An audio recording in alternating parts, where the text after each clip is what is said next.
Buongiorno da Sicilia 24, questi i titoli.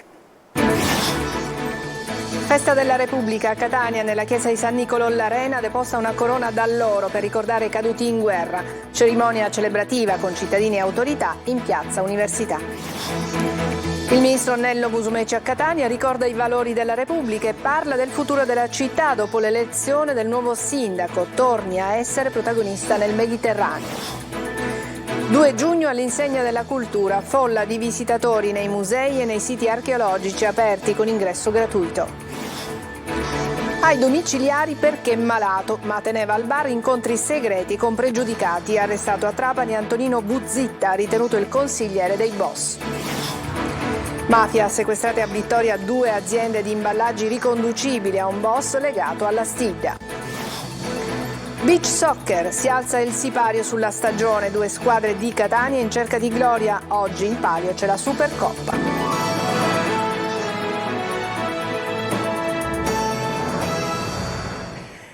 Bentrovati a Sicilia 24, 2 giugno, festa della Repubblica in tutta Italia. A Catania la deposizione di una corona d'alloro nella chiesa di San Nicolò all'Arena nel Sacrario per ricordare i caduti in guerra e poi la cerimonia alla presenza di autorità e cittadini in piazza Università. È andata per noi Emanuela Corsi.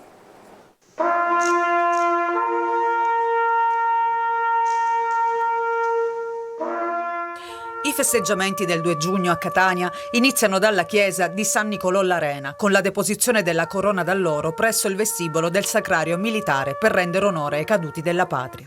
Presenti il prefetto Maria Carmela Librizzi, l'arcivescovo di Catania Luigi Renna e le più alte cariche militari e civili e religiose della provincia. Il capoluogo etneo è stato rappresentato per l'ultima volta dal commissario Mattei, che lunedì lascerà la fascia tricolore al neosindaco eletto Enrico Trantino, presente alla cerimonia. La giornata nella quale festeggiamo la Repubblica inizia sempre con la deposizione di una corona ai caduti nel sacrario che si trova nella chiesa di San Nicolò all'Arena, perché la nostra Repubblica nasce dal sacrificio di tante persone. Pensiamo a quanti sono stati internati, quanti hanno perso la loro vita nei campi di battaglia, quanti sono stati vittima dei regimi totalitari e hanno difeso quei valori che noi oggi viviamo con tranquillità, che forse anche trascuriamo. La libertà è un grande dono, poi la Repubblica che è stata un'esigenza di democrazia che è nata dal sacrificio di queste persone e che noi dobbiamo coltivare in modo particolare. Le celebrazioni per il 77° anniversario della Fondazione della Repubblica sono poi proseguite in piazza dell'Università, dove alla presenza del Ministro del Mare e della Protezione Civile Nello Musumeci si è tenuta la tradizionale cerimonia aperta con l'alzabandiera e l'esecuzione dell'inno di Mameli. Presenti anche i rappresentanti delle associazioni combattentistiche e d'arma e gli studenti di diversi istituti scolastici di Catania e della provincia. Proprio i giovani sono stati ancora una volta i protagonisti delle iniziative promosse dal prefetto Librizzi per la festa della Repubblica. Sono loro la fonte del rinnovamento sociale, culturale della nostra nazione, quindi a loro dobbiamo affidare questi valori fondanti della nostra Costituzione e dobbiamo fare in modo che conservino e li custodiscano anche per il futuro. Durante la cerimonia i baby sindaci hanno consegnato le medaglie d'onore ai familiari di quei cittadini italiani, militari e civili della provincia di Catania, deportati ed internati nei lager nazisti e destinati al lavoro coatto per l'economia di guerra. E alla cerimonia della festa della Repubblica a Catania anche il ministro Nello Musumeci, tantissimi i temi trattati, intrattenendosi con i giornalisti, ha parlato anche del futuro della città dopo il risultato elettorale. È rivolto ai giovani il messaggio del Ministro del Mare e della Protezione Civile Nello Musumeci, presente a Catania in piazza Università in occasione del 77° anniversario della Fondazione della Repubblica. Non arrendetevi di fronte alle criticità della vita. Se cadete, rialzatevi, trovate la forza di farlo, perché dopo un errore c'è sempre una rivincita. E lasciatemi anche dire, in un momento in cui i giovani non studiano e non lavorano in una certa quantità, in Italia più che altrove, vorrei vorrei rivolgere un appello: il lavoro manuale ha la stessa dignità del lavoro intellettuale. La tuta sporca di un meccanico ha la stessa dignità del camice bianco di un primario ospedaliero. È il lavoro quello che conta, il lavoro onesto. Nel suo intervento il ministro ha ricordato la tragedia che ha colpito l'Emilia-Romagna e l'impegno della protezione civile su tutto il territorio nazionale, sempre più fragile non solo per colpa dei cambiamenti climatici. C'è ancora tanto da fare per spiegare agli italiani che prevenire strutturalmente è sempre meglio che ricostruire dopo il danno. Mentre a Cutro in Calabria ci sarebbero degli indagati per il naufragio che ha fatto più di un centinaio di vittime, il ministro ribadisce l'importanza di contrastare il fenomeno degli sbarchi. Il fenomeno migratorio è una delle sfide che noi dobbiamo affrontare, l'ho detto intervenendo poco fa. Lo possiamo fare non da soli, ma con il concorso dell'Unione Europea e quindi di tutti gli Stati membri. Non manca infine un augurio alla città di Catania e al neosindaco Enrico Trantino alla vigilia della proclamazione. Ne ha tanto bisogno la mia città, ha perso protagonismo per colpa di tutti e abbiamo la necessità di rialzarci. Catania deve tornare ad essere protagonista nel panorama del Mediterraneo, perché il futuro di tutte le città marinare è legato alla sorte del mare Mediterraneo. Festa della Repubblica, oggi è una giornata in cui è possibile visitare musei e siti archeologici gratuitamente. Siamo stati a Siracusa alla scoperta di Palazzo Bellomo. Francesco Aloi. Non solo mare o scampagnata, il 2 giugno può essere anche sinonimo di cultura. E così c'è chi approfitta dell'ingresso gratuito per visitare i musei. Noi siamo andati al Bellomo di Siracusa, a 2 passi dalla Fonte Aretusa. La cultura è la base della nostra civiltà. Stiamo girando proprio Siracusa per vedere il più possibile, quindi più centri. All'interno di questo palazzo del XIII secolo, modificato nel corso del tempo, si può fare un viaggio. Dall'epoca bizantina al XVIII secolo la full immersion è garantita. Soprattutto la cultura ha bisogno di essere incentivata, che purtroppo l'Italia ne è piena ma diamo troppo poco spazio. Non essendo di questa zona abbiamo preferito dedicare alla cultura la nostra giornata del 2 giugno. Queste 2 sculture sono di Antonello Gaggini, poi gli occhi cadono sulla tela che raffigura il martirio di Santa Lucia, autore il siracusano Mario Minniti, amico del Caravaggio. Qui ci sono molte icone bizantine, questo trittico raffigura l'apoteosi della Vergine e le storie del Nuovo Testamento. Fuori, nel cortile, ci sono gli stemmi della vecchia porta d'ingresso della città, che all'epoca era solo ortigia. Ma è in questo salone che finisce il nostro viaggio. Qui è esposto il gioiello della galleria, l'Annunciazione di Antonello da Messina, visibile anche con la realtà mista.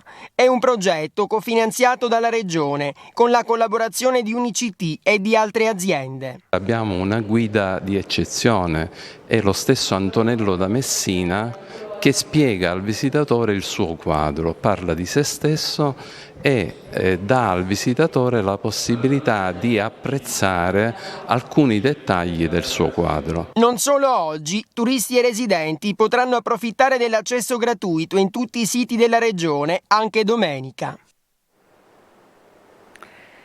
Si insedierà ufficialmente lunedì 5 a Palazzo degli Elefanti il neosindaco di Catania Enrico Trantino. La proclamazione avverrà alle ore 16. Subito dopo il primo cittadino si recherà in cattedrale per un omaggio alla patrona Sant'Agata. Doveva sottoporsi a visite e cure mediche, per questo si trovava ai domiciliari e invece incontrava segretamente al bar pregiudicati. Antonino Buzzitta, condannato lo scorso aprile a 12 anni di reclusione per associazione mafiosa, è stato portato in carcere per aver violato per 30 volte le prescrizioni che gli erano state imposte. Laura Spanò. Arrestato ritorna in carcere l'ultra settantenne Antonino Buzitta, ritenuto consigliere del mandamento mafioso di Trapani. Sottoposto a domiciliari per motivi di salute, Carabinieri e DIA hanno accertato che ha violato per 30 volte le prescrizioni che gli erano state imposte. Buzitta lo scorso 3 marzo era stato condannato dal Tribunale di Trapani a 21 anni di reclusione. Fu la pena maggiore inflitta dal Tribunale nel cosiddetto processo Scrigno, scaturito dall'omonima operazione antimafia condotta dai Carabinieri e che vide imputato anche all'ex deputato regionale Paolo Ruggirello, pure lui condannato ma a 12 anni di reclusione. Buzitta è stato già condannato 2 volte in via definitiva per associazione mafiosa ed è anche imputato sempre per associazione mafiosa con il ruolo di promotore in un processo in corso. A Buzitta erano stati concessi i domiciliari perché doveva sottoporsi a chimioterapia con il divieto però di comunicare con soggetti diversi dai familiari. L'imputato, in ragione delle condizioni di salute, era stato autorizzato dal Tribunale di Trapani a lasciare il domicilio senza scorta e aveva il permesso per farsi accompagnare da un parente a Palermo per le cure. Ed invece, fra dicembre 2021 e lo scorso aprile, avrebbe violato le disposizioni in una trentina di occasioni, dunque non solo cure mediche, ma anche macellerie, edicole, supermercati, bar. Buzitta è stato fotografato dai carabinieri del nucleo investigativo del comando provinciale, dagli investigatori della DIA che lo hanno continuato a monitorare mentre se ne andava in giro a sbrigare le faccende quotidiane. Si spostava tra Trapani e Erice e Paceco, sia di giorno che di notte, nonostante avesse l'obbligo di frequentare solamente parenti più stretti. Ci sono 2 episodi in particolare che riguardano 2 incontri riservati, uno avvenuto nel retrobottega di un bar, l'altro in un'abitazione trapanese. La sezione misure di prevenzione del Tribunale di Trapani, su richiesta della Direzione Distrettuale Antimafia di Palermo, ha così deciso l'aggravamento della misura per l'ultrasettantenne. Lo impone la gravità eccezionale delle condotte messe in atto da Buzitta. Ci sono comunque delle ragioni superiori legate alle condizioni di salute che impongono il trasferimento in un carcere che abbia a disposizione però le strutture mediche necessarie per l'assistenza. Una dichiarazione dei redditi non in linea con l'ingente patrimonio a lui riconducibile. Per questo, dopo accurate indagini, i carabinieri di Ragusa hanno sequestrato 2 aziende e conti correnti a un noto esponente mafioso della STID. Roberta Lunghi. Un patrimonio ingente a lui riconducibile e una dichiarazione dei redditi decisamente sproporzionata. Per questo sono scattate le indagini nei confronti del pluripregiudicato vittoriese Pino Gueli, 67 anni, esponente del locale gruppo criminale della STID, e già condannato per associazione di tipo mafioso, omicidio e porto abusivo di armi. I carabinieri del nucleo investigativo del comando provinciale di Ragusa, deducendo la natura illecita delle risorse utilizzate per acquisire la disponibilità dei beni, hanno sequestrato le 2 aziende di produzione di packaging per prodotti ortofrutticoli, la Pacart SRLS e l'altra contenitore della prima, entrambe a Vittoria. Congelati i relativi conti correnti e altri beni per il valore di 2 milioni di euro. Si tratta di un risultato molto importante per il contrasto alle associazioni di tipo mafioso presenti sul territorio della provincia, in quanto è fondamentale come strategia perseguire questo tipo di attività criminose sia con indagini di tipo penale sia con attività investigative nel settore patrimoniale, per sottrarre a soggetti inseriti in circuiti criminali mafiosi beni illecitamente acquisiti. A garanzia della continuità produttiva dell'azienda, il Tribunale di Catania ha disposto l'affidamento dei beni sequestrati ad un amministratore giudiziario che assicurerà la prosecuzione operativa dell'attività. Facciamo una breve pausa, ci vediamo tra poco.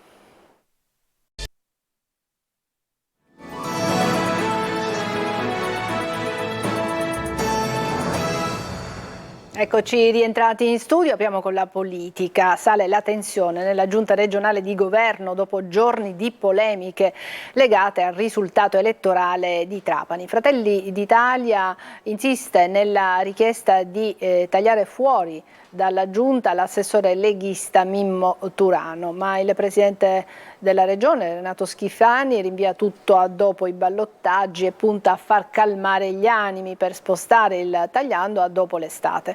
Manlio Viola. Non cessano le polemiche dopo il voto per le amministrative che, pur consegnando una vittoria netta al centro-destra, ha mostrato e mostra punti di importante crisi per la coalizione al governo e alla regione, a partire dalla città di Trapani. Fratelli d'Italia chiede la testa con insistenza dell'assessore leghista Mimmo Turano, reo di aver appoggiato il sindaco uscente Giacomo Tranchida a Trapani e dunque di tradimento politico. Ma dalla Lega non ci stanno, se si cambia tutti nella giunta Schifani, dicono. La situazione vive adesso però un momento di stallo. DC e Movimento per l'Autonomia, per bocca di Totò Cuffaro e Roberto Di Mauro, hanno chiaramente detto che i loro assessori comunque non si toccano. Tutto ruota sempre sul cosiddetto caso Trapani, dove l'assessore regionale Mimmo Turano si è spostato in blocco con una lista civica a sostegno del sindaco rieletto Giacomo Tranchida. Un tradimento secondo Fratelli d'Italia, dal momento che il centrodestra, più o meno compatto, si è schierato a fianco del candidato sindaco meloniano Maurizio Miceli. Proprio la Lega, sotto forma di lista civica, è andata forte anche a Trapani, dove è passata dall'1,7% di 5 anni fa all'8,7% di oggi. Visto che a separare i due candidati sono stati meno di 5 punti percentuali, i voti leghisti hanno fatto la differenza, determinando la vittoria al primo turno di Tranchida contro l'uomo del centrodestra Maurizio Miceli, proprio di Fratelli d'Italia. La resa dei conti dunque ci sarà, ma non oggi. Se ne riparlerà dopo i ballottaggi dell'11 e 12 giugno, ma l'eventuale rimpasto potrebbe slittare ulteriormente. Il governatore punta a far placare gli animi e fare il tagliando alla giunta a fine estate, se le tensioni lo permetteranno.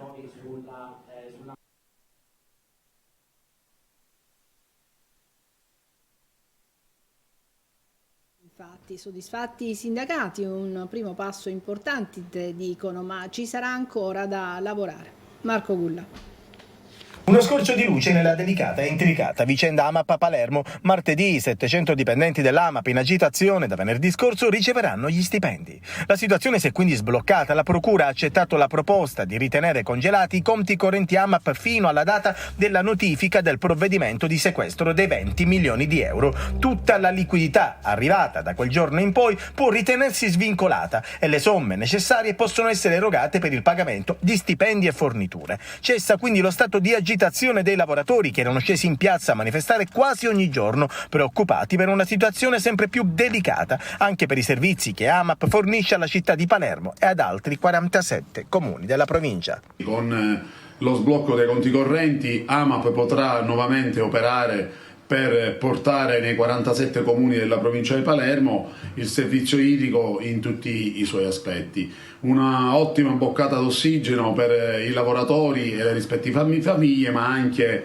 per la cittadinanza che è stata in apprensione per la possibile interruzione del servizio. Anche i crediti esigibili che l'AMAP vanta dal comune per circa 3 milioni di euro per il servizio di pulizia delle caditoie saranno usati per pagare gli stipendi e le forniture. Abbiamo rischiato di andare in blocco perché non si potevano più acquistare i reagenti per clorare l'acqua o per gli impianti di depurazione.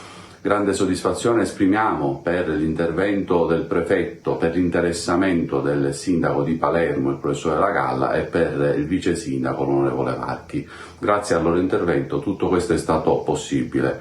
Continuiamo a mantenere alta l'attenzione perché l'azienda AMAP è un gioiello a Palermo che produce utili e soprattutto è una società integrata del servizio idrico più grossa del sud Italia dopo l'acquedotto pugliese. Sarà il Tribunale del Riesame nelle prossime settimane a decidere sull'istanza per chiedere il dissequestro di 20 milioni di euro, mentre per la prossima settimana è stata convocata un'altra assemblea dei soci alla quale sono invitati anche gli altri 47 comuni serviti dall'AMAP. Ancora una breve pausa, ci vediamo tra poco.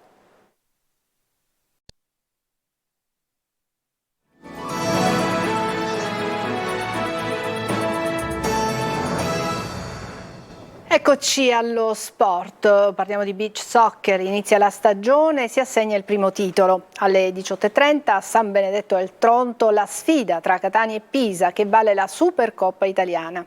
Esordio in campionato invece per l'SSD di Ross Pelligra. Tonino De Mano. Si alza il sipario sulla stagione del beach soccer e si parte subito con l'assegnazione della Supercoppa italiana. A contendersela sulla sabbia di San Benedetto del Tronto saranno Catania e Pisa, che oggi alle 18:30 si ritroveranno di fronte con i toscani a caccia della rivincita dopo l'entusiasmante vittoria di Catania dell'edizione scorsa. Pisa che poi si sarebbe rifatto e con gli interessi aggiudicandosi il titolo tricolore. Spettacolo assicurato sulle rive dell'Adriatico con le due squadre che si affronteranno a viso aperto con come hanno fatto nelle sfide precedenti, sempre contrassegnate da gol, emozioni e colpi di scena che riportano alla mente il pirotecnico 5-4 della scorsa edizione di Supercoppa, cui si riferiscono le nostre immagini. È una gara secca e sfugge ad ogni pronostico, ha detto alla vigilia Fabrizio Santos, riconoscendo il valore dell'avversario, ma il suo Catania farà di tutto per mettere in bacheca il primo trofeo stagionale. E scende in campo anche il Catania SSD, che nel primo pomeriggio, sempre a San Benedetto del Tronto, affronta Milano in un match valido per la prima giornata di campionato, mentre domani alle 10:30 i rossazzurri se la vedranno con il Lamezia. Si tratta del debutto ufficiale da quando Ross Pelligra ha sposato anche la causa del beach soccer. Avventura che stuzzica anche il manager Alessandro Di Benedetto, che ha raccolto con entusiasmo questa nuova sfida in una disciplina sportiva che segue e sostiene da un decennio. Ci fermiamo qui, è tutto per questa edizione di Sicilia 24. Grazie per averci seguito, buona giornata.